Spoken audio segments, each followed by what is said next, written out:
Alright, we're here for round one with the green-red goggles ramp deck. We're going to be on the draw. Our opponent mulligan to 6.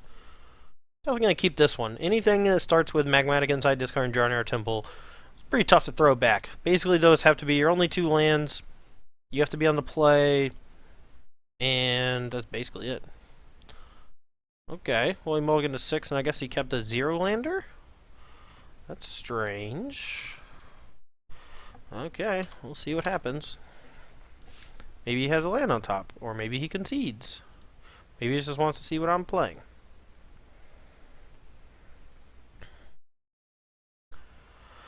Alright, well, I'm definitely pulling the game trail, revealing the mountain. So let's go ahead and start with that. Now, I can choose a Tormenting Voice, pitching a Fire Impulse, having virtually no knowledge of what's in his hand or deck.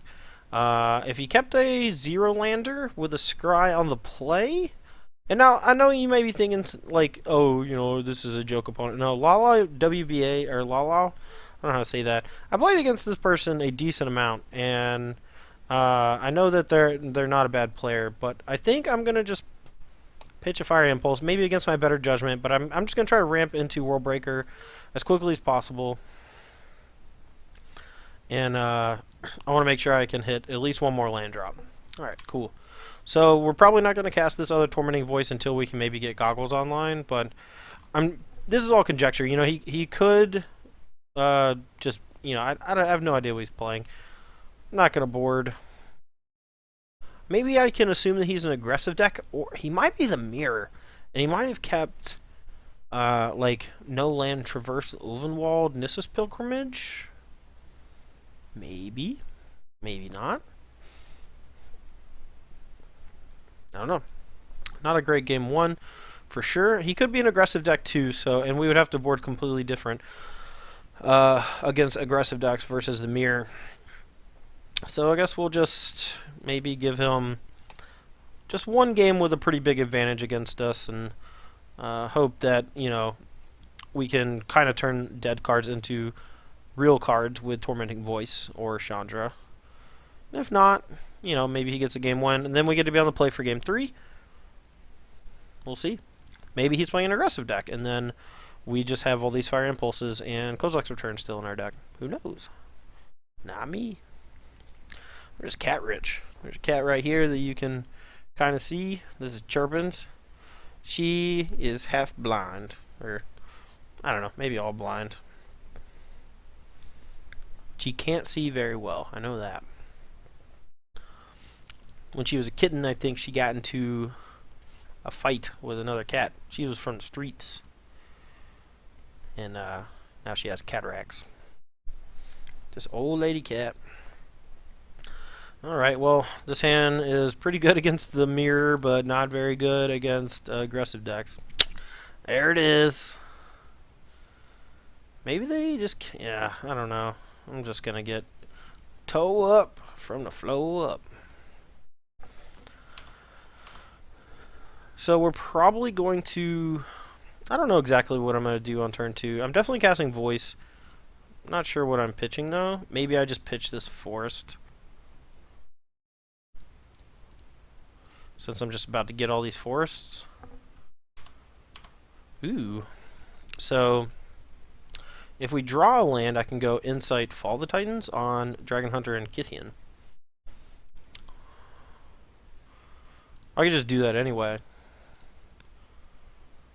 Yeah, and I don't actually even want to discard this mountain too badly. Maybe I do, since I'm just going to go Pilgrimage. Maybe I just regular cast Fall the Titan now, and then maybe go Inside Fall the Titan 2 turns from now. Yeah, that might be better. So we'll just go ahead and kill these bros. Dude bros. Fall Titans for 1 is tight.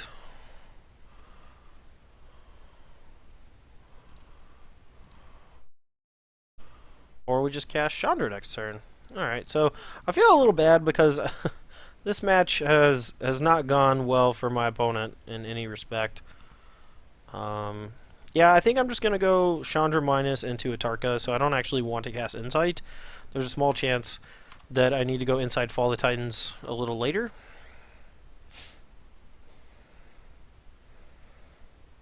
Yeah, so actually now I have to -4 the Chandra. And we get to sweep his board and then attack him the turn after that. So I'm fine with that. We got plenty of resources. We basically just want to make sure that we don't get KO'd. He still has 4 cards in hand though, so this is not over, but this was definitely a good sequence. Drawing that Chandra was pretty big. So yeah, now we get to go Tarka, and then we get to go Pilgrimage for 3 again, and then Insight. Yeah, even though it might get stoned, I definitely just want to get this into play, because if he doesn't have a Declaration Stone, okay, or he just concedes. Yeah, so not exactly how the White Weenie matchup goes, but for the most part, you know, you have enough ways to interact with them early on to kind of keep them in check until your bigger stuff can get online. If they're unable to cast an early Always Watching, Kozilek's Return usually just annihilates them. I know that if you cast Warbreaker and flashback a Kozilek's Return, it almost always ends the game on the spot. I have done it to the mono white deck probably 4 times now, and they've conceded every single time, just without, at 20 life, 2 cards in hand still, just doesn't matter.